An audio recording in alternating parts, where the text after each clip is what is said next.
Hey everybody, it's Al with BobCAD. So today I want to take a look at a routing application, foam cutting for surfboard manufacturers.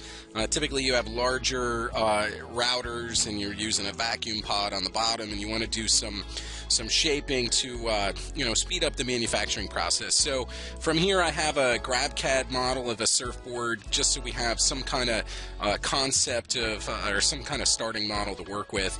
And there's a couple of strategies that we have. Workflow generally would be, machining on one side of the board, flipping the board over, and then machining on the other side of the board so we can really clean up these rails very nicely. Okay, now I've already run our stock wizard here and I just have a big chunk of material that's going to represent the foam that we're working with. As far as my zero, I just made the zero top center, but you can make the zero on the fixture, you can make the zero on the foam. I mean, you can put it wherever you want it to be. That's really easy to change. Now, one of the first operations, I have two toolpath strategies loaded here. The first one is called pencil tracing.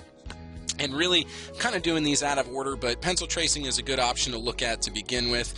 What this is going to do is pick up the intersection of inside corners, or the intersection of surfaces. So, as you can see in this example, let me blank the stock out. You see this green toolpath here.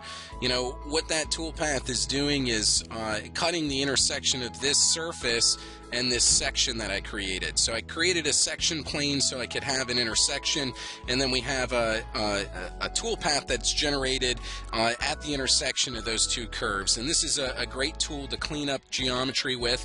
You do have some options in here. If I come in and edit the strategy and I go under parameters, if you wanted to do multi-passes, you could say 2 passes and define what your pass amount is and recompute that, and then it'll actually generate multiple passes at that intersection point, and that will do a good job of cleaning it up. So pencil tracing is one of the options that you would work with. The other option that I wanted to talk about was our equidistant offset, which is a scallop-based strategy for 3-axis cutting.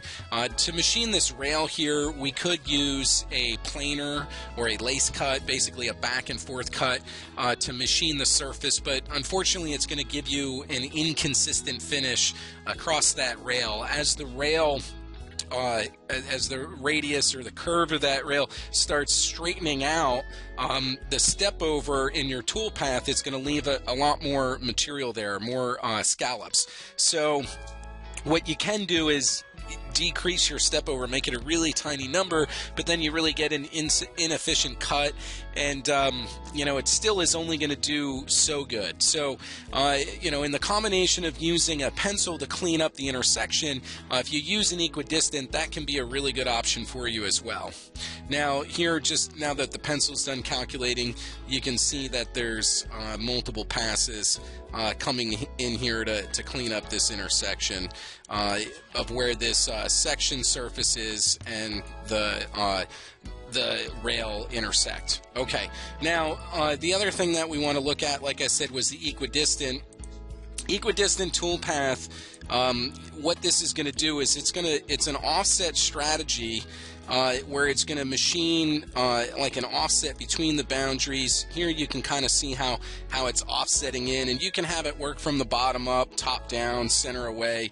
There's a couple of different sorting options. I could have it go all the way around the board, but I just did just a section here on this rail. In order to have this work properly, there are a couple of surfaces that we need. We need this section surface that I've generated here, and really this section surface, what I did is I took the center line. We have a center line of the main body. I dropped it down just a little bit and extruded it. There's other ways to get there, but that's what I used in this example. So I have a section. You need the main body as well, or the surfaces that you're going to machine. But the other thing that you need in order to utilize this strategy properly is you need a boundary. Let me blank this out and I'll turn on my boundary. So what I'm using is a boundary, and that boundary is going to be for the center of the cutter. So as the tool goes over the edge, you need to have enough room for the toolpath to machine between the section and the rail. You know, if you don't have enough room there, then it's going to start climbing up the rail and not giving you a clean cut. So you do need to create a boundary. Really all I did was extract the wireframe for the rail and project it flat and then offset it for greater than half the cutter, and that was how I was able to generate that. So these are two strategies that you can use in the surfboard manufacturing process. If there's any questions about these strategies, the way that they work and how they would apply for manufacturing surfboards, please reply back to the thread that this video is posted in, the Facebook or the YouTube page. Other than that, we'll catch you on the next video. Thank you so much.